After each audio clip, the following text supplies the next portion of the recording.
May 27, 2030, 10:30 a.m. to 10:35 a.m. The hum of the fluorescent lights, the smell of antiseptic, and the squeaking of chairs as men in white lab coats roll around the porcelain floors created an image in Abigail's mind of sickness. This was not what she expected when she and her husband, Tom, came in for her appointment today. People in suits had rushed her down the elevator and told her to change into this hospital gown in such a hurry that she thought something was wrong. Now, as she listens to the heartbeat monitor they attached to her, she thinks she can hear the beeps increasing. "How much longer?" she asks the man closest to her. He looks up from his clipboard and lets out the kind of smile a politician gives when they were bullshitting. "Not much longer. Blood results should be back shortly," says the man. "Can I see Tom at least?" "He's right there," he says, pointing to the one-way mirror. Abigail waves a small wave, hoping Tom is there and not with those men in suits. "Can I stand up for a little at least?" "My legs are getting numb, doctor," Abigail asks. "I'm not a doctor, ma'am, but sure, go ahead." There were a lot of not doctors making decisions for her lately. She sat up, the weight in her stomach ballooning more and more each day. Hell, hour by hour now, making it impossible to lie down on her back with any semblance of comfort. Sitting up from a laying position has become a Herculean task, and the heart rate monitor shows it, jumping from 70 BPM to 95 BPM. She stands up on her sore feet, heavy and swollen as a brick. She puts her hand to her forehead to control the dizzy spells she gets whenever she does get up. Did the fact that she was having twins make all these symptoms worse? The people who had given her the IVF injection said their new treatment might create a more intense pregnancy, but lately Abigail thought they undersold that statement. This was a pregnancy on steroids. The only benefit, outside of finally being able to conceive, is the shortened time frame. Deliver the baby in half the time, the initial trial coordinator had told her and Tom. Less time she needed to be an incubator, which is what made her agree. That and the assuredness of the safety. "These are the final steps of this new treatment," the same coordinator had told them. The first few weeks after the treatment weren't too bad. The regular symptoms of tiredness and nausea had set in. Plus, Tom was so happy she sucked it up. After years of trying and thousands of dollars on other forms of treatment that went nowhere, money that could have gone to a down payment on a house, they were on their way to start the family he, always wanted. When they told her at the first ultrasound that it was going to be twins, Tom's excitement doubled while her apprehension, fear, tripled. She looks at her reflection in the mirror again. Her stomach protrudes out like a pale peach-colored balloon, with rotten veins running across the circumference. All this in 3 months, she thinks. Abigail bends over to a crashing pain, a punch on the inside of her stomach. Grasping at the swelling in her middle, the flesh below her gut curls in and then out like the rolling of a wave. A familiar feeling these past weeks. "Ugh!" she exclaims, then sits back down. She reaches for a bottle of water, but her clammy fingers fumble with it, sending it off the desk onto the floor. Another wave of pain ripples from her belly button to her spine as though the space between the two is collapsing. She tries to say, "Oh God." "Ugh!" comes out instead. "Let me get that for you," the not a doctor says, grabbing the water, unscrewing it, and handing it to her. "Thanks," she says in a breathless voice. She puts the water to her lips. She needs to go home, take a bath, and let this wave of pain blow over. "Can I leave soon?" she asks. "Babies aren't due for another month, according to the doctor, but you guys are acting like it's going to pop out now." "Soon, very soon. We have to check a few things." Abigail looks around. She hadn't noticed that the other men in lab coats have left the room. It's her and this not a doctor alone. "Where'd everyone go?" "Out! Do you mind lying back down? I need to get a final read before we can send you off." Abigail does so, feeling more and more like a slab of meat. The sound of her heartbeat bouncing off the steel bed makes a thunk, thunk, thunk sound that matches the beep, beep, beep of the heart rate monitor. She closes her eyes, envisioning a time when she will be at home, her stomach and life back to normal. Clank. Something snaps near her hands. She opens her eyes to see 2 metal bracelets squeezing her wrist. "Hey, what?" She tries to speak, but a wave of pain all through her lower half interrupts her. Not a punch, not anything she has felt during the entirety of this pregnancy, as though the babies are eating her from the inside. Grahoo, she screams. Try and relax, the man says. It will all be over soon. Abigail looks at her stomach. The skin is starting to press forward. What's going on? She cries out. It will be over soon, the man repeats. May 20th, 2035, 9 p.m. to 9:16 p.m. Dr. Jeremiah Stewart sits down at his cubicle desk with his seventh cup of coffee that day. It's now 9 p.m., and any hope of sleep decreases with every caffeine intake. Not that sleep has been forthcoming this past week. He flips through the latest ultrasound photos, the real ones, not the ones he and his team have been giving the couple. Jeremiah thinks about how happy the couple were when he showed them the photo of their twins. The man had almost bolted from his seat in excitement. Of course it would excite them, Jeremiah thinks. The initial credit check had shown the couple was north of $40,000 in debt for fertility treatment. When Jeremiah had told them that they were accepted as candidates for this new treatment, and not only would it be free, but the two would be getting paid for it. The couple's smiles could have lit up the dank office room Jeremiah now finds himself in. Jeremiah can't deny his elation when the insemination worked. Despite what he told the two, this process was far from a guaranteed success, and without the expedition and funding from the government, it wouldn't be happening at all without people going to jail. And it had all started with such promise. Hell, the initial scans and tests verified all their theories. Gestation was speeding up, and for a brief period, it was twins. Now, however, 1, 2, 3, Jeremiah says out loud as he counts the pairs of arms. In the latest ultrasound photo, 4, 5, 6, Christ. Jeremiah puts the photos down and puts his hands on his throbbing temple. He feels something fall on his shoulder, causing him to jump from his seat. He spins around to see his boss, Dr. Brown, with a broad smile across his face. Didn't mean to startle you there, Jeremiah, Dr. Brown says. Burning the midnight oil, I see. Jeremiah watches as Dr. Brown's eyes drift toward the photos on the desk. Dr. Brown picks one up, analyzes it, and lets out a sharp whistle. Woo boy, I told you if we used more than one type of animal DNA, outcomes would improve. Splicing with goat DNA alone could never have gotten us this, Dr. Brown says with a grimace that causes Jeremiah to avert his gaze. The goal was twins. Jeremiah says, goats typically have twins, and that's what we promised them. That's what we promised all the government bodies as well. You're right, we did, Dr. Brown says in a matter-of-fact voice. And the Chinese government told us when they gave us that $50 million contract that twins weren't good enough. Why this way then? Why didn't we use another mammal's DNA, like a pig or something? It took us forever to work out how to crossbreed with an egg-laying creature. Because I am the lead on this project, my research wasn't on pig fertility, and I don't trust that to give us the results we need.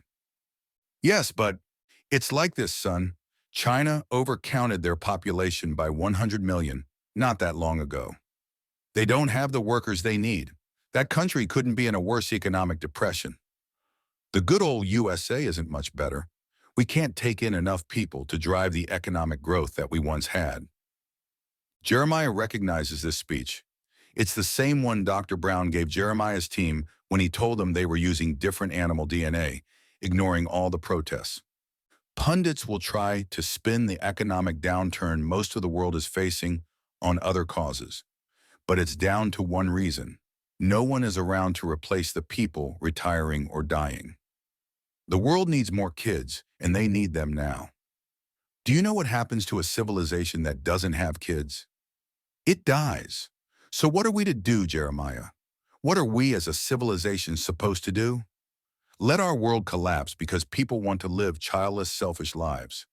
I refuse to accept that, and I know you do too. We are creating a world where the new norm will have the average birth be 5 or more children. Jeremiah finds himself cursing his boss in his head. His arrogance and his desire to play God should have got him fired, not promoted to head of this project. He hardly listens as Dr. Brown continues to speak. Besides, don't you like a challenge? If this doesn't work, there'll always be the next time. Plenty of desperate people hoping for kids and desperate government funding us now. But sir, Jeremiah says, these images, it's not just the amount, it's the form. It's too big for this woman. It's stretching to other parts. Dr. Brown's smile doesn't leave when he interrupts. The most a person has naturally given birth to is 12 babies. 12. All we're asking for is 6 to 7. She'll be fine. She'll have to be. Jeremiah continues. Part of the child, the thing that's growing inside her, it looks like parts are leaking out. If we want any chance of the woman surviving, we'll have to cut it out. Dr. Brown's smile disappears. We will not risk this child. Go home, Jeremiah. I will not have any more talk of this. What is done, and you should be proud of your work. I'm sure your wife is proud of the bank account you have accumulated from working on this. Dr. Brown turns and walks away. What about her husband? What will you tell him? Dr. Brown doesn't stop walking when he says, we will do what we have to. Then he's out the front door. What have we done, he mutters to himself. The idea of going to the news is there, but Jeremiah can't see himself doing it. Government officials and agencies have been involved in this project from the start, ensuring no leaking of information. If Jeremiah becomes a whistleblower, his cause of death will read suicide via 2 bullets in the back of the head. He sits back down at his desk. The smell of the coffee turns his stomach into a war zone. He looks at the images. They told her another month, but this thing won't wait that long. She'll be lucky if it's a week. And when it comes out, May 27, 2035, 10:35 a.m. to 10:48 a.m. Abigail watches as the not-a-doctor leaves the room and gets replaced by 2 people in hazmat suits. Ah! She screams as fresh pain explodes from her center like a cramp with no end, making its way through her stomach and back. She tries to curl up and reach towards the pain, but can't. She can only flail her feet. Mrs. O'Hare, I'm Dr. Weissman. I will deliver your children today. A man's voice comes from the taller of the hazmats. Sweat pours from Abigail's forehead into her eyes, clouding her vision and darkening her surroundings. The 2 hazmat suits look like they're shaking in a room with no lights. I'm going crazy, she thinks as a stabbing sensation erupts near her heart. Supposed to be a month away, doctor said, she says through gritted teeth. The table has moved up. You'll have your children by the end of the day. The hazmat suit doctor says. The shorter hazmat has rolled in a familiar-looking machine, an ultrasound. Epidural, please, please, Abigail asks in gaspy breaths, another explosion in her stomach, as though tiny razors are shredding her abdomen. First, we have to check the child, make sure there's no possibility it will interfere. Please stop the pain, she mutters as she arches her back, but the hazmat doctor either doesn't hear or ignores her. The shorter one approaches Abigail with a white paddle, jelly gleaming off it. He puts it on her stomach. The second the paddle touches Abigail's skin, she sees her stomach swell above her belly button in a misshapen rectangle, like something is trying to touch back. Both the doctor and the assistant reel back, which sends a chill down Abigail's spine, distinct from the pain. What's happening to me? She cries out. Both hazmats look at each other, but don't respond. The heart rate monitor is racing. Beep, beep, beep, beep. The shorter one approaches her again, placing the ultrasound wand on her stomach. This time, her stomach doesn't protrude, but a pain, unlike anything she has ever felt, roars from her uterus down to between her legs. She thinks, no, she knows. She can hear a tearing sound on the inside of her. She is about to scream, "Get this thing out of me." What stops her is the stabbing in her heart, which has jumped to her throat. Something sticking to the sides and moving upwards, blocking the air from coming through. Help, she says, but it comes out as a squeak. She's ignored again by the hazmats as their attention is drawn to the screen. Abigail turns her head to the left to see what is taking their attention. Despite the burning and tearing in her stomach, despite the thing creeping its way through her neck, causing her breath to wheeze, it is the image on the ultrasound that makes her realize how much of a fool she was to have trusted this process. All the other ultrasounds showed 2 babies, one's head above the other. Abigail and Tom were going to name the boy Michael and the girl Robin. What was on the screen now deserved no name, a whirling ball of gray. Abigail, through her clouded vision, can see long arms protruding out. She can make out 7 blurry circles, with a swirl of thin black and white lines moving around and up. Each time she sees those gray lines push up, her stomach explodes. That's enough, the hazmat doctor says. The shorter hazmat retracts the wand. I will need some time to converse with my superiors. The doctor says, What? Abigail asks, finding enough air to push out the words. Don't leave me, she begs. The two walk towards a phone next to the door they entered. The hazmat doctor takes off his helmet and picks up the phone. Abigail can't see the man's face, only the shine of his silver hair. She can't hear anything either. The man is talking in hushed tones. After a moment, the man puts the phone down and both leave. Wait, don't leave me, she screams. Please don't. She can't finish her sentence as pain ruptures, now from her mouth to between her legs. She throws her head back, smashing it on the steel table, making an already dizzying world turn fuzzy. She tries to look back, tries to see what is going on in her stomach, but can't. Something is protruding out of her mouth, making her jaw open as far as it can and craning her neck back.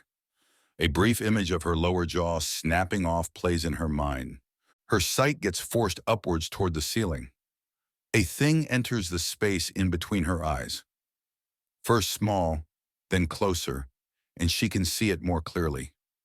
A thin, long tube that sways like a twig swaying with the wind. It's the same color as her skin and almost looks like an elongated finger. It drips a liquid that stings as it mixes in with the tears and sweat. A pungent, sour taste coincides with the feeling of her jaw detaching from its hinges. The only thing distracting her from that pain is the ripping in her gut. At first, she thinks the doctor has returned, changed his mind, and is now performing an anesthetic-free C-section. But no, this ripping in her stomach isn't that of a skilled hand. It is the chaotic biting away, the tearing of her flesh.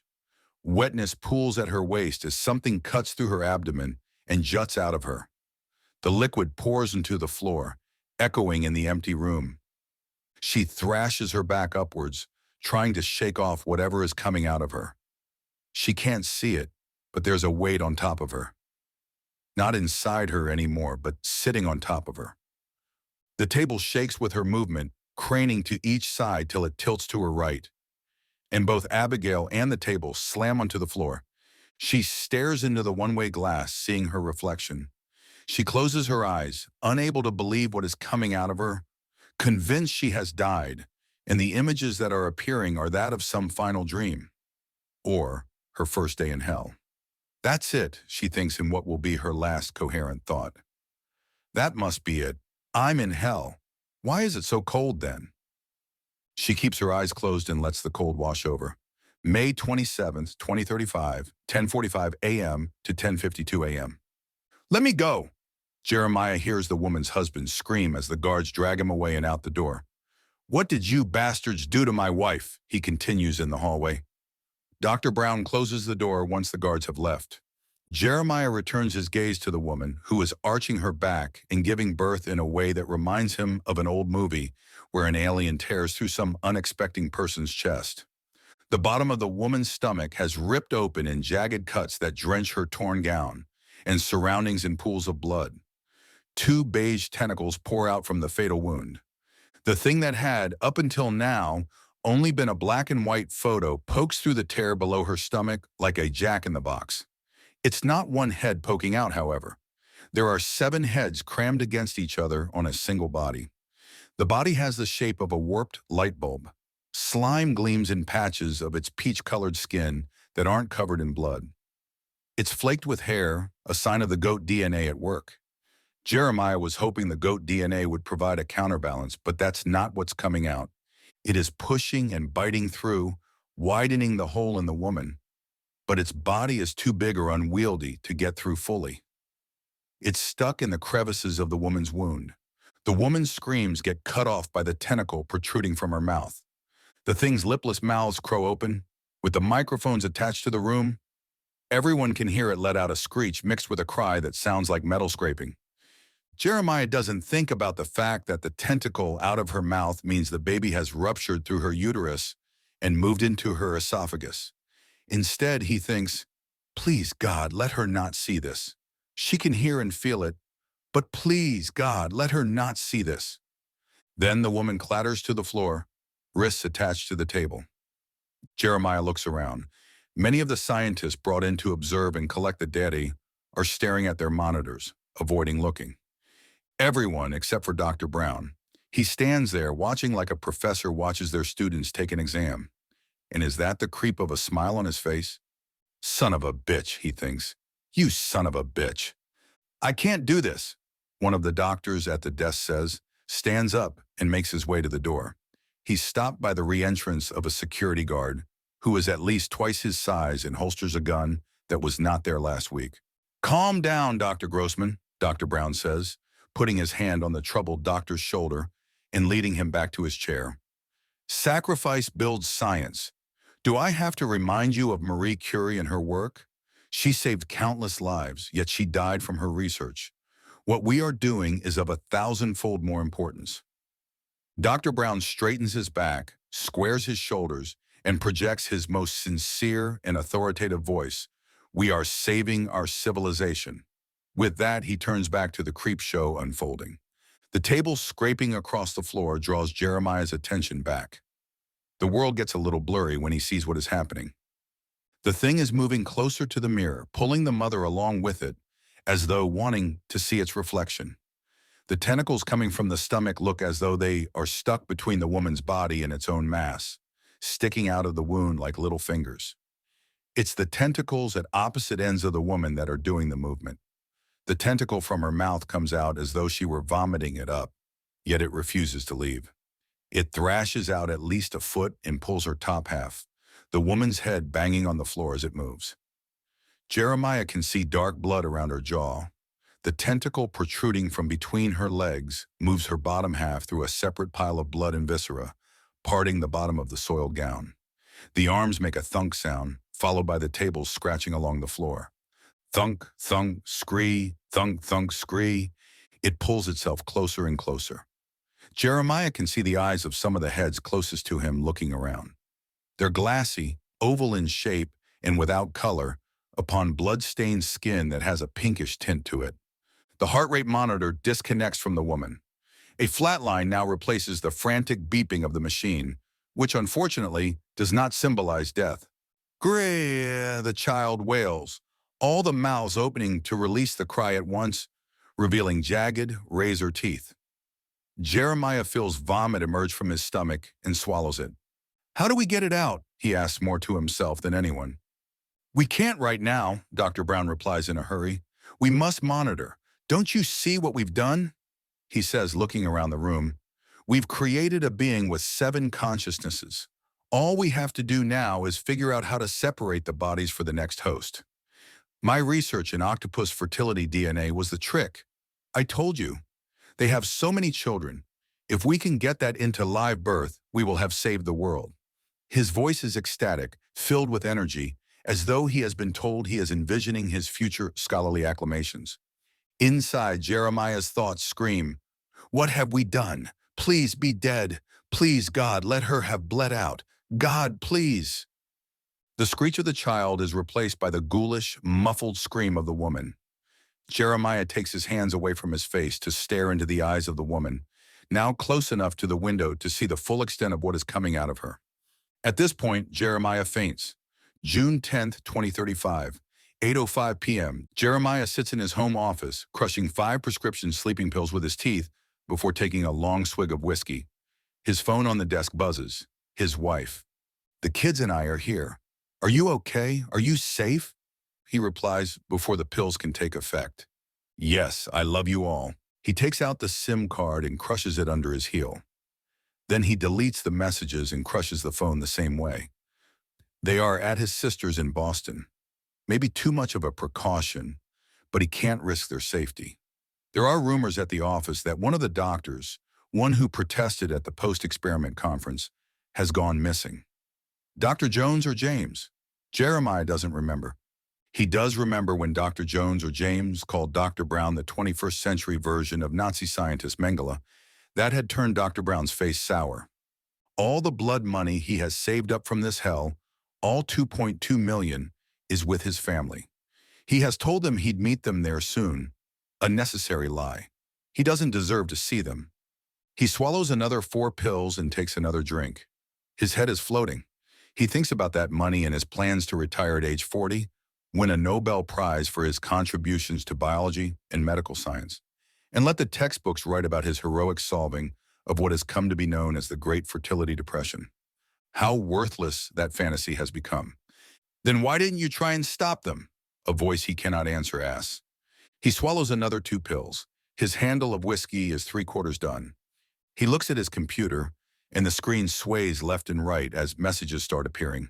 Messages from various news agencies. He has sent photographs, document evidence, and even a video. Would they believe what their eyes were showing them? Or would they think it was the doings of some visual effects genius? That such creatures could exist for television and nowhere else?